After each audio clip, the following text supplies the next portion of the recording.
నూతనంగా ఏర్పడిన కొత్తగూడెం కార్పొరేషన్ 33వ డివిజన్ బీఆర్ఎస్ పార్టీ అభ్యర్థిగా పోటీ చేస్తున్న మల్లెల స్వప్నకుమారి ప్రచారంలో దూసుకుపోతున్నారు. ప్రచారానికి మరొక రోజు మిగిలి ఉండడంతో ఇల్లులు తిరుగుతూ తమకు ఓటేయాలని అభ్యర్థిస్తున్నారు. తమ డివిజన్లో ఉన్న విద్యార్థులకు ప్రత్యేక గ్రంథాలయం ఏర్పాటు చేసి అందులో అన్ని రకాల పుస్తకాలను అందుబాటులో ఉంచుతామన్నారు. తమను ఓట్లేసి గెలిపిస్తే 37వ డివిజన్ను స్వగ్రామంగా అభివృద్ధి చేస్తామని చెప్తున్న మల్లెల స్వప్నకుమారితో మా ఖమ్మం జిల్లా ప్రతినిధి హరీష్ ఫేస్ టు ఫేస్.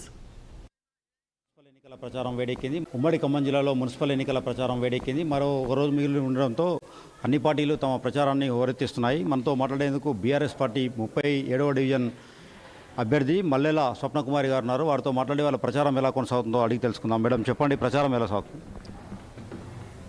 నా పేరు మల్లెల స్వప్నకుమారి అండి. నేను కొత్తగూడెం కార్పొరేషన్ ఎన్నికలలో 37వ డివిజన్ నుండి బీఆర్ఎస్ అభ్యర్థిగా పోటీ చేస్తున్నాను. నేను ప్రచారం కొనసాగిస్తున్నటువంటి సమయంలో డివిజన్ ప్రజల నుంచి నాకు ఎన్నో సమస్యలు విన్నవించుకోవడం జరిగింది. వారందరికీ నేను ఒకటే హామీ ఇచ్చాను, ప్రతి సమస్యను 100కు 100% తీరవడానికి కృషి చేస్తానని చెప్పి మాటిచ్చాను.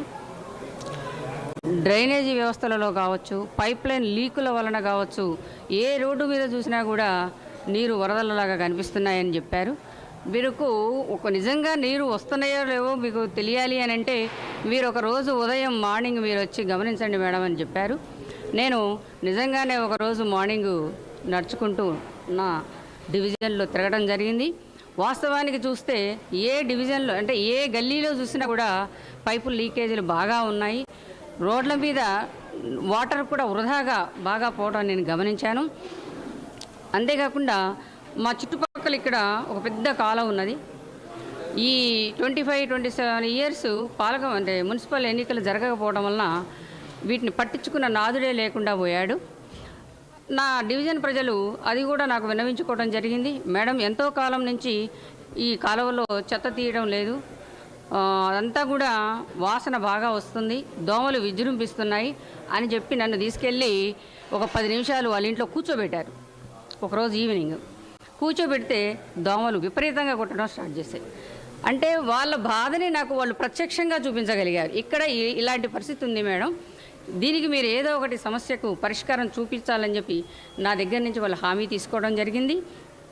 నేను వాళ్ళకి ఖచ్చితంగా ఆఫ్టర్ ఎలక్షన్స్ ఫస్ట్ పని మీ సమస్యను నేను తీరుస్తానని చెప్పి వాళ్ళకి హామీ ఇవ్వడం జరిగింది.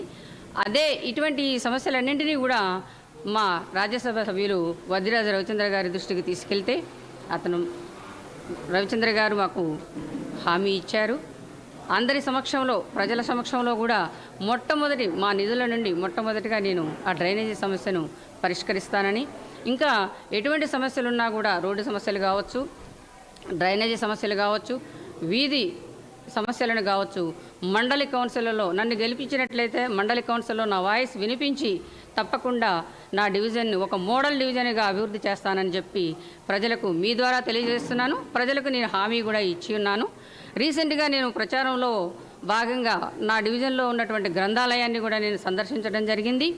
అక్కడ నేను వెళ్ళినప్పుడు ఒక 20-30 మంది విద్యార్థులు ఉన్నారు. వాళ్ళతో నేను ముచ్చటించడం జరిగింది. వాళ్ళ సమస్యలను అడిగి తెలుసుకోవడం జరిగింది. వాళ్ళు కూడా నాకు కొన్ని సమస్యలను వివరించడం జరిగింది. వాళ్ళకి నేను ఒకటే హామీ ఇచ్చి ఉన్నాను, నాకు ఈ నిధులతో సంబంధం లేదు, మీ గ్రంథాలయం వరకు మీకు ఏం కావాలన్నా మీ ప్రిపరేషన్ సమయంలో మీరు మంచి స్థాయిలో ఉండాలని నేను కోరుకుంటున్నాను.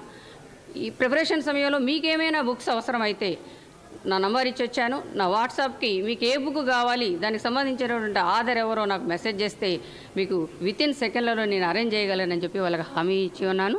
నన్ను ఈ డివిజన్ నుంచి గెలిపించినట్లయితే ప్రతి ఒక్క సమస్యను కూడా మనస్ఫూర్తిగా 100కు 100% పూర్తి చేస్తానని చెప్పి నా డివిజన్ ప్రజలకు మీ ద్వారా విజ్ఞప్తి చేస్తున్నాను. ఒక మహిళగా మీ డివిజన్ మహిళలకు ఏం చెప్తారు? నా డివిజన్ మహిళలు కూడా అన్ని రంగాలలో ముందుండాలని, అన్ని సంక్షేమ పథకాలు వాళ్ళకు వర్తించేటట్లు చేయగలనని హామీ ఇస్తున్నాను. తనను గెలిపిస్తే 37వ డివిజన్ని సమగ్రాభివృద్ధికి కృషి చేస్తానని మల్లెల స్వప్నకుమారి గారు చెప్తున్నారు. కెమెరామెన్ బాబుతో